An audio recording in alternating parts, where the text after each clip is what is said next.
"What are you doing here, sir?" Tanong ni Celine nang dalhin siya ni Baron sa pagmamay-ari nitong YB Jewelry. Nagulat nga si Celine nang sunduin siya ni Baron sa kondo nito. Sinabi nito sa kanya na magbihis siya at may pupuntahan daw sila. Hindi naman nagtanong si Celine kung saan sila pupunta. Hindi naman importante sa kanya kung saan man siya dalhin ni Baron. Ang importante sa kanya ay makasama niya to. Malapit na rin kasing matapos ang 2 linggong usapan nila ni Baron bilang housemaid dito. 4 na araw na lang ay aalis na siya sa kondo ni Baron. So, she want to spend her time and day with her. Hindi sumagot si Baron. Sa halip ay hinawakan nito ang kamay niya at hinila papasok sa loob ng store. Habang hila-hila siya nito, ay nakatingin naman siya sa mga kamay nilang magkasalikop. Hinigpitan niya ang pagkakahawak roon dahilan para mapahinto sa paglalakad si Baron. Nginitian niya ito nang lumingin ito sa kanya at sa buong pagkagulat ni Celine ay nginitian din siya nito pabalik. Naramdaman din niya ang paghigpit ng pagkakahawak nito sa kamay niya. "Tara," yakag ni Baron. Muli siya nitong hinila. Huminto silang dalawa sa harapan ng glass shields. Agad silang nilapitan ng staff na nakatambay roon. "Good morning, Sir Baron." Bati ng staff sa binata. "Good morning, ma'am." Bati naman ito sa kanya nang mapatingin ito sa gawin niya. Ginantihan naman niya ng pagbati ito. "Ilabas mo to," utos ni Baron sa staff. Agad naman itong sinunod ang utos ng binata. Inilabas ito ang ilang set ng jewelry. Binitawan ni Baron ang kamay niya at kinuha ang isang set ng jewelry. "Anong gagawin mo dyan?" Tanong pa ni Celine kahit may ideya na siya kung ano ang gagawin nito. Sa halip na sumagot si Baron ay kinuha nito ang isang 3-strand lariat style diamond necklace. Pumesto ito sa likod niya para maisot nito ang kwintas. Inilagay naman niya sa gilid ang mahabang buhok para mas mapadali ang pagsusuot nito ng kwintas sa leeg niya. Pigil niya ang sariling pagsinghap nang mapadaiti ang kamay nito sa leeg niya. Nang matapos nitong isuot ang kwintas sa leeg niya, ay pinihit siya nito paharap. Napakurap-kurap siya nang hawiin ni Baron ang buhok niya na tumatabing sa kanyang mukha. Inipit pa nito iyon sa kanyang tenga. "Beautiful," sabi nito. Sabay haplos ng suot niyang kwintas, pero ang mata naman niya ay nakatitig sa kanya. Hindi tuloy niya alam kung sinong beautiful ang tinutukoy nito. Siya ba na tinititigan nito o ang kwintas na hinahaplos nito? "Ako ba o yung kwintas?" Hindi napigilang itanong ni Celine kay Baron. At sa buong pagkamangha niya ay ngumiti ang binata sa kanya. Isang ngiting halos magpalundag ng puso niya patungo rito. Grabe, hulog na talaga ang puso niya. Hulog na para kay Baron. "You," sambit nito pagkatapos itong balingan ang staff na nakaantabay sa kanya. "We will take this." Tukoy nito sa kwintas sa suot niya at iyong ibang set ng jewelry na pinili ni Baron kanina. Natulala naman si Celine sa kinatatayuan. Hindi siya makapaniwala sa narinig na sagot ni Baron nang tanongin niya ito kung sino ang tinutukoy nitong maganda. Siya daw ang maganda. Nais tuloy niyang magpa-party sa sandaling iyon at dahil nga sa pagkatulala niya ay hindi niya namalayan ang mga sumunod na sandali. Basta ang alam niya ay hawak-hawak ni Baron ang kamay niya habang palabas silang dalawa sa YB Jewelry. "Saan ulit tayo pupunta?" Doon lang tuloy ang nagising mula sa pagkatulala si Celine nang buksan ni Baron ang pintuan ng passenger seat ng kotse nito. "Huwag nang madaming tanong, basta sumakay ka na lang," wika nito. Ipinaikot pa nito ang mga mata bago niya sinunod ang gusto nito. As usual, umarangkada na naman ang pagiging bossy ng mahal niya. Pagkasakay nga niya, ay agad itong umibis sa pintuan ng driver seat. Pagkaupo nito, ay agad nitong pinaandar ang makina ng sasakyan. Tulad din niyang sinabi ni Baron, ay hindi na siya nagtanong pa. Tahimik lang siyang nakaupo habang ang tingin ay nakatutok sa kanilang harap. Tahimik lang din si Baron sa pagmamaneho. Hindi naman nagtagal ay inihinto naman ni Baron ang kotse nito sa harap ng isang sikat na boutique shop. "Ano na naman ang gagawin natin dito?" tanong ni Celine kay Baron nang tanggalin nito ang suot nitong seatbelt. "Pareho din ang tanong mo sa akin kanina nung nasa YB tayo. Ang pinagkaiba lang, tinagalog mo." Salubong ang kilay na wika ni Baron nang sulyapan siya nito. "And don't ask too much, woman," Dagdag nito, bago nito binuksan ang pintuan ng driver seat. Hindi kaya ako sumama sa'yo? Paismid na wika niya. Sumandal siya sa headrest ng upuan at tumalikip-kip siya. Hindi siya bumaba sa kotse, kahit naramdaman niyang binuksan na nito ang pintuan sa gawin niya. Kahit may nararamdaman siya rito, ay hindi pa rin niya maiwasan ang makaramdam ng inis. Naiinis siya hindi dahil hindi nito sinagot ang maayos na tanong niya. Naiinis siya dahil tinawag na naman siya nitong woman. Hindi ka ba bababa? O gusto mo bang buhatin kita? Narinig niyang wika nito sa kanyang gilid. Hindi niya pinansin ang sinabi nito. Kunwari pa ay wala siyang narinig. Maya-maya ay nanlaki ang mata niya at napatili siya nang biglang umangat ang katawan niya mula sa pagkakaupo. At ang boss na si Baron ay talagang binuhat siya. Napahawak tuloy siya na walang oras sa leeg nito. What are you doing? Nanlalaki ang mata na tanong niya kay Baron. Yumuko naman ang binata para balingan siya. Did I tell you that? Don't ask too much, sabi nito. Ang sweet naman ng lalaki. Kaingit naman. Sana ako na lang ang binuhat niya. God, he's so handsome. Lalo nanlaki ang mata ni Celine nang marinig niya ang mga bulungan na iyon. Nang igala niya ang tingin ay nakita niya ang ilang kababaihan na nakatingin sa kanila. Nag-init tuloy ang magkabilang pisngi niya sa narinig. Hey, Baron, put me down. Pinagtitingin na tayo. Nakakahiya. Aniya kay Baron. I don't care. Tangi lang nitong sinabi. Patuloy pa rin itong naglalakad habang buhat-buhat siya nito. Hindi nito alintana ang mga taong nakatingin sa kanila. He was full of himself. Parang wala itong kinahihiya. Please, Baron, ibaba mo na ako. Wika niya. Yumuko muli ito para tingnan niya. Please? She pleaded. Naramdaman ni Celine ang pagbuntong hininga nito bago siya nito dahan-dahang ibinaba. Inayos naman ni Celine ang sarili nang sa wakas ay naitapak na rin niya ang mga paa sa sahig. Pagkatapos niyon ay agad naman siyang hinawakan ni Baron sa kamay at hinila siya papasok sa loob ng isang boutique shop. Baron, masayang bungad na bati ng isang babae sa binata pagpasok nila roon. What brought you here? Tanong nito sa binata. Nang tuluyan na itong makalapit sa kanila. I'm with someone. Sa halip na sagot ni Baron sa babae at sa pagkakataon na iyon ay doon lang siya binalingan ng babae. Oh, hi! Bati nito sabay kaway sa kanya. Ang lapad din ang ngiti nito habang nakatitig sa kanya. Hello! Ganting bati din ni Celine sa babae. Ikaw na ang bahala sa kanya, Suzette, sabi ni Baron maya-maya. Sure! Ani ni Suzette. Hindi niya binitawan ang kamay ni Baron nang hilahin na siya ni Suzette sa braso. Nagulat na lang siya nang humalakhak si Suzette. What was your name? Tanong ni Suzette sa pangalan niya nang mahimasmasan ito sa pagtawa. Celine, simpleng sagot niya. Ngumiti ito. Celine, wag kang mag-alala. Magkakasama din kayo ng boyfriend mo mamaya. Natatawang wika nito sabay kindat sa kanya. Bigla tuloy nag-init ang magkabilang pisngi niya sa sinabi nito. Napagkamalan pa nitong boyfriend niya si Baron. Akmang magsasalita sana siya para linawin ang bagay na iyon nang biglang magsalita si Baron. Sumama ka na sa kanya. I'll wait you here, sabi nito. Hindi na niya magawang makapagprotesta pa nang hilahin na siya ni Suzette sa braso. Wala na tuloy siyang nagawa kundi sumama rito. Ano pala ang gagawin natin? Tanong niya kay Suzette.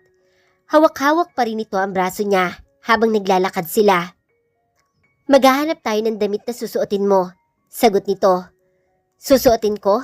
Para saan? Kunot na tanong ni Celine rito. Huminto naman si Suzette sa paglalakad, dahilan para mapahinto din siya. Humarap ito sa kanya. Hindi ba sinabi ni Baron sa'yo na wedding anniversary ng parents niya bukas? Tanong nito. Ito man ay nakakunot din ng noo. Wait. Are you really his girlfriend? Bakit hindi mo alam na wedding anniversary ng parents ni Baron? Sa pagkakataong iyon ay tumaas ng isang kilay nito at hindi iyon nagustuhan ni Celine. Tila ipinapahiwatig kasi ng pagtaas ng kilay nito ang pagkumpirma na hindi talaga siya boyfriend ni Baron. Well, hindi naman talaga. Pero hindi niya alam sa sarili kung bakit niya ginustong ipagtanggol ang sarili mula rito. Tumikim siya. Hindi ko lang alam na kailangan pa naming maghanap o bumili ng susuotin ko for the wedding anniversary. Sagot niya. Tumangot-tango lang naman ito sa sagot niya. Okay, let's go. Nagpatiuna na itong naglakad na sinundan lang naman niya. Inikot-ikot ni Celine ang hawak na kupita na naglalaman ng wine nang may lumapit sa kanya. Inalis niya ang tingin sa hawak na kupita para sulyapan ng taong lumapit sa kanya. Isang gwapong lalaki ang nakita niya. Hi! Nakangiting bati nito sa kanya. Tipid na ngumiti siya rito. Hello! Ganting bati rin niya.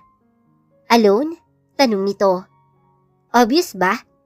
Hindi niya napigilan ng magtaray, pero sa buong pagkamangha niya ay tumawa ang lalaki. You're cute! Natatawang wika nito. I'm not cute because I'm not a dog. I like you. Tinaasan lang niya ito ng isang kilay sa sinabi nito at ang lalaki ngumiti lang naman. By the way, my name is Nick. Pagpapakilala nito sabay lahad ng kamay sa harap niya. Celine, pagpapakilala din niya nang abutin niya ang kamay nito. What a beautiful name, just like you. Are you flirting with me? Nakataas ang sangkilay na tanong niya. No, but I want to dance with you, sabi nito. Inilahad muli nito ang isang kamay dahil sa pag-aanyaya nito. Tiningnan lang niya iyon. Please, he pleaded. Tatanggihan sana niya ang pag-anyaya nito nang makita niya si Baron na may kasayaw na isang babae. Nakita din niya kung paano magsayaw mga ito. Dikit na dikit kasi ang katawan ng mga ito habang nagsasayaw. Bigla namang kumirot ang puso niya nang makita niya ang tanawin na iyon. Inisang lagok muna niya ang kupitang hawak bago niya tinanggap ang pag-anyaya ni Nick. Hindi niya itatanggi sa sarili na nagseselo siya. Iyon naman talaga ang nararamdaman niya sa sandaling iyon habang may ibang kasama at kasayaw si Baron. Hindi naman masisisi ni Celine kung makaramdam siya ng selos habang nakatingin siya kay Baron at sa babaeng kasayaw nito. Siyempre, mahal niya ang binata kaya natural lang sa kanya na makaramdam ng selos. Pero hindi inaasahan ni Celine na ganoon pala kasakit magselos. Para kasing may libu-libong karayom ang sabay-sabay na tumutusok sa kanyang puso. Ngayong gabi ay ang wedding anniversary ng parents ni Baron. Pagkatapos nga nilang pumunta doon sa boutique shop ni Suzette, ay agad niyang kinausap si Baron tungkol sa sinabi ng babae. Sinabi niya ritong hindi siya pupunta. Hindi naman siya imbitado. Hindi rin niya kilala ang parents nito. At higit sa lahat, ay hindi niya alam kung paano siya makasalimuha sa mga ito kapag nagkataon. Saka nahihiya at kinakabahan din siya. Well, sanay naman si Celine sa ganoong social gatherings. Mahilig din kasing magparty ang mama niya. At dahil doon, ay marami siyang nakilala at nakasalamuhang maimpluwensyang tao. Kinakabahan lang siyang makilala ang pamilya ni Baron o ang buong angkan ng binata. Pero wala ding saysay ang pagtanggi niya na hindi pumunta dahil hindi tinanggap ni Baron ang pagtanggi niya. Sa ayaw at sa gusto daw niya ay pupunta daw siya. Kung kinakailangan daw nitong bihisan at buhatin siya ay gagawin nito, makapunta lang siya sa wedding anniversary ng parents nito. Pero hindi niya alam na iiwanan din pala siya nito. Nagpaalam ito sa kanya pagkatapos siya nitong ipakilala sa parents nito. May kakausapin lang daw ito. Kanina pa nga niya itong hinihintay. Halos maboard na siya sa kinauupuan sa paghihintay rito. Pero ang magaling na si Baron, habang bored na bored siya at kabaliktaran naman ang nararamdaman niya, ang nararamdaman nito. Dahil si Baron mukhang nag-e-enjoy habang kasayaw ang babaeng iyon. Inakay na siya ni Nick sa gitna. Ilang di pa lang naman ang layo kina Baron at kasayaw nito. Mukhang hindi pa siya nakikita ni Baron dahil ang atensyon nito ay nasa kasayaw nito. Inalis na lang niya ang tingin rito at ipinukos ang tingin sa lalaking kasayaw. Sino palang kasama mo rito? Tanong ni Nick nang ilagay nito ang kamay niya sa bewang niya. Ang mga kamay naman niya ay nasa magkabilang balikat nito. I'm with someone. Tipid na sagot niya. Girl or boy? Nick asked. Or, she said grinning. You're really cute, beautiful. Sa kabila naman ng nararamdaman na selos, ay hindi maiwasan ni Celine ang mapangiti sa kausap. Aaminin niya sa sarili na masarap kausap si Nick. Mas lalo pa niya iyong napatunayan habang patuloy silang nag-uusap habang nagsasayaw sila. May sense kasi itong kausap. Halos kabaga na nga siya sa katatawa dahil sa mga joke na sinasabi nito sa kanya. Mas lalo kang gumaganda kapag tumatawa ka. Natatawang wika nito. Eksahiderong ipinaikot naman niya ang mata. Bakit? Ngayon mo lang ba alam na maganda ako? Oo, nakangising wika nito. Ouch! Daing nito. Maya-maya nang kuritin niya ang balikat nito. Pikon? Mahinang wika nito. Pero umabot naman iyon sa pandinig niya. Nakangiting inirapan naman niya ito. Pero nag-freeze ang ngiti sa labi ni Celine nang makita niya ang salubong na kilay ni Baron na nakatingin sa kanya. Tapos na magsayo ang mga to. Pero nanatili pa rin katabi nito ang babae sa isang tabi na parang linta makalapit kay Baron. Iniiwas na lang niya ang tingin sa binata at itinoon ang atensyon sa kasayaw. Ipinagpatuloy lang niya ang masayang pakikipag-usap niya kay Nick. Umangat ang isang kilay ni Celine nang mahagip ng tingin niya ang isang pamilyar na lalaki habang buhat-buhat na parang sako ang isang babae papasok sa loob ng mansyon ng mga Bustamante. Kilala niya ang lalaking iyon. Ito si Javier, pero hindi niya kilala ang buhat nitong babae. Magaling na pala ang nakakatandang kapatid ni Baron na si Javier. Nasabi kasi ni Baron sa kanya na na-injure ang kaliwang binti nito noong naaksidente ito. Nagkibit balikat na lang si Celine at ipinagpatuloy ang pakikipagsayaw at pakikipagkwentuhan kay Nick. Ngising-ngising nakibit balikat na lamang si Nick nang makita din ito ang nasaksihan niya. Maya-maya ay sabay silang napalingon ni Nick sa kanilang gilid nang makarinig sila ng isang pagtikhim. Muntik nang malaglag ang panga niya sa pagkagulat nang makita niya ang seryoso mukha ni Baron habang nakatingin sa kanya. "Can I dance with my girl?" he said. His face was still serious. "Your girl?" Halos magkasabay na tanong ni Celine at Nick kay Baron. Pero sa halip na sumagot si Baron sa kanilang tanong, ay hinila siya nito sa braso dahilan para mapasubsob siya sa matipunong dibdib nito. Napasinghap siya nang maamoy niya ang pabango nito na nanuot sa kanyang ilong. "You have a problem with that?" Narinig ni Celine ang wika ni Baron kay Nick. Ngumisi si Nick sa sinabi ni Baron. Itinaas pa nito ang dalawang kamay. "Cousin code," natatawang wika ni Nick. Cousin code? Ibig sabihin, pinsan ni Nick si Baron? Hindi alam iyon ni Celine. Well, parehong gwapo ang dalawa, pero wala siyang makitang resemblance sa mga to. Ugali na nga lang ay magkaiba na ang dalawa. Ang kay Baron ay kay Baron lang, at ang kay Nick ay kay Nick lang. Pero pwede namang kay Baron ay pwede din kay Nick. Dagdag na wika ni Nick sa natatawang tinig. Napansin ni Celine ang pagdilim ng mukha ni Baron sa huling sinabi ng pinsan nito. "Oh, loosen up bro. I was just kidding." Ani nito kay Baron. Maya-maya ay sumulyap si Nick sa gawin niya na may ngiti na nakapaskil sa labi. "It's nice to meet you, Celine. I hope this will not the last," sabi nito, sabay kindat sa kanya. Napangiti siya. "Nice to meet you too, Nick, and I'm looking forward with that," sabi na lang din niya. Namayani ang katahimikan sa kanilang dalawa ni Baron nang tuluyang umalis sa tabi niya si Nick.